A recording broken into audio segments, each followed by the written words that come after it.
Si nous savons que nous sommes unis à Dieu. Si quelqu'un dit « Je reste uni à Dieu », il doit vivre comme Jésus-Christ a vécu. Amis très chers, ce n'est pas un commandement nouveau que je vous écris, c'est un commandement ancien. Vous l'avez reçu depuis le début. Ce commandement ancien, c'est la parole que vous avez entendue. Et pourtant, je vous écris un commandement nouveau, qui est vraiment nouveau en Jésus et doit l'être en vous. En effet, la nuit s'en va, et la vraie lumière brille déjà. Si quelqu'un dit « Je suis dans la lumière », mais s'il déteste son frère ou sa sœur, celui-là est encore dans la nuit.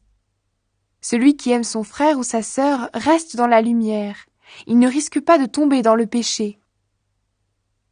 Mais celui qui déteste son frère ou sa sœur est dans la nuit, il marche dans la nuit. Il ne sait pas où il va, la nuit l'a rendu aveugle. Appel à faire ce que Dieu veut. Mes enfants, dans cette lettre, je vous dis, Dieu pardonne vos péchés grâce au nom du Christ. Vous, les parents, je vous dis, vous connaissez celui qui existe depuis toujours. Vous, les jeunes, je vous dis, vous avez vaincu le mauvais. Vous, les enfants, je vous dis encore, vous connaissez le Père. Vous, les parents, je vous dis encore, vous connaissez celui qui existe depuis toujours.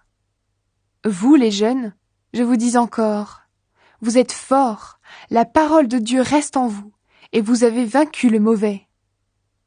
N'aimez pas le monde, ni ce qui est dans le monde. Si quelqu'un aime le monde, il n'aime pas Dieu le Père. Voici ce qu'on trouve dans le monde. Les mauvais désirs que chacun porte en soi, l'envie de posséder ce qu'on voit, et l'orgueil qui vient de la richesse. Eh bien, tout cela ne vient pas du Père, mais du monde. Le monde ne dure pas, et les mauvais désirs ne durent pas non plus. Mais celui qui fait ce que Dieu veut, celui-là vit pour toujours. Des ennemis du Christ sont dans la communauté. Mes enfants, c'est bientôt la fin des temps. Vous avez entendu dire « L'ennemi du Christ arrive ». Maintenant, beaucoup d'ennemis du Christ sont déjà là. C'est pourquoi nous le savons, c'est bientôt la fin des temps. Ces gens-là sont partis de notre communauté, mais ils n'étaient pas nos frères et nos sœurs. S'ils avaient été nos frères et nos sœurs, ils seraient restés avec nous. Maintenant c'est clair, ces gens-là n'étaient pas nos frères et nos sœurs. Mais vous, vous avez reçu l'Esprit de Dieu, c'est le Christ qui vous l'a donné. Voilà pourquoi vous tous, vous connaissez la vérité. Je ne vous ai pas écrit, vous ignorez la vérité, mais je vous ai écrit, vous connaissez la vérité, et aucun mensonge ne peut venir de la vérité. Qui est le menteur? C'est celui qui dit « Jésus n'est pas le Christ ». Voilà l'ennemi du Christ, il rejette et le Père et le Fils. Tous ceux qui rejettent Jésus le Fils rejettent aussi le Père. Celui qui accepte le Fils accepte aussi le Père. C'est pourquoi, gardez en vous les paroles entendues depuis le début. Si les paroles entendues depuis le début restent en vous, vous aussi, vous resterez unis au Fils et au Père. Oui, le Christ nous l'a promis, nous vivrons avec Dieu pour toujours. Voilà ce que je voulais vous écrire sur ceux qui veulent vous tromper.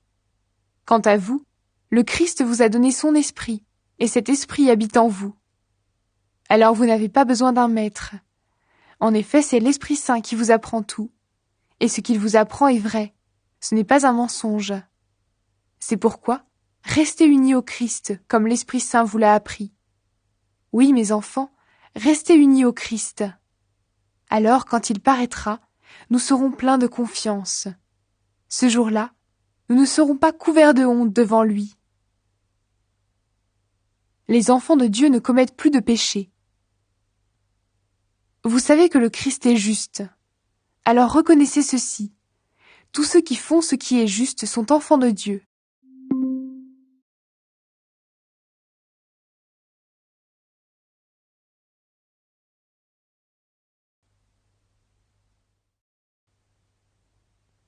Voyez, le Père nous aime tellement qu'il nous appelle ses enfants.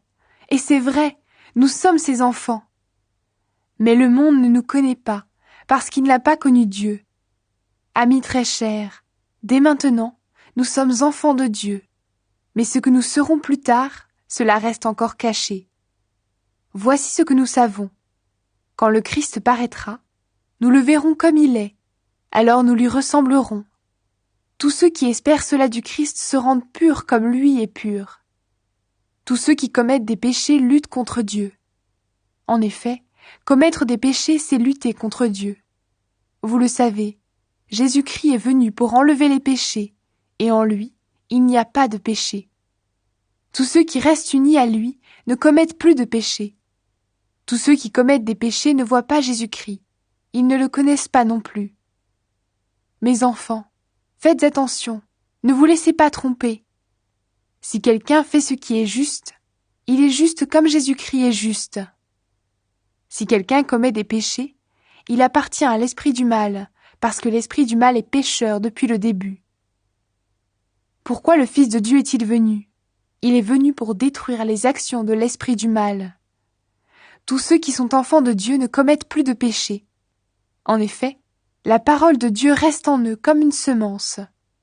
Ils ne peuvent plus commettre de péché, parce qu'ils sont enfants de Dieu. Voici comment on distingue les enfants de Dieu et les enfants de l'esprit du mal. Tous ceux qui ne font pas ce qui est juste, ou qui n'aiment pas leurs frères et leurs sœurs, ils n'appartiennent pas à Dieu.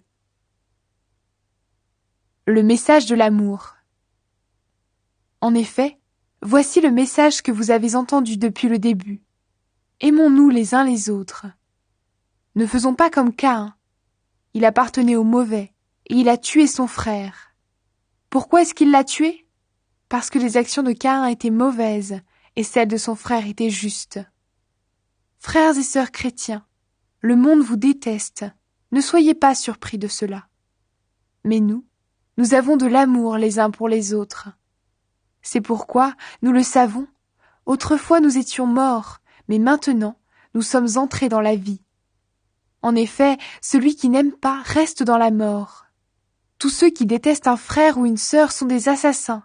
Et vous le savez, un assassin n'a pas en lui la vie avec Dieu pour toujours. Aimer, qu'est-ce que c'est ?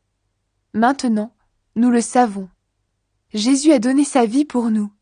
Donc nous aussi, nous devons donner notre vie pour nos frères et nos sœurs. Voici un exemple. Quelqu'un est riche. Il voit un frère ou une sœur qui est dans le besoin, et il ferme son cœur. Est-ce qu'on peut dire qu'il aime Dieu ? Mes enfants, n'aimons pas avec des paroles et avec de beaux discours, mais avec des actes. Ces actes montrent que notre amour est vrai. Par là, nous saurons que nous appartenons à la vérité, et devant Dieu, nous rendrons la paix à notre cœur. En effet, si notre cœur nous accuse, nous le savons, Dieu est plus grand que notre cœur, et il connaît tout. Amis très chers, si notre cœur ne nous accuse pas, nous sommes pleins de confiance devant Dieu, et nous recevons de lui tout ce que nous demandons. Pourquoi ? Parce que nous obéissons à ses commandements, et nous faisons ce qui lui plaît. Voici ce que Dieu commande. Nous devons croire au nom de son Fils, Jésus-Christ, et nous aimer les uns les autres, comme le Christ l'a commandé. Celui qui obéit au commandement de Dieu, il vit en Dieu, et Dieu vit en lui. Oui, Dieu vit en nous, à cause de l'Esprit Saint qu'il nous a donné.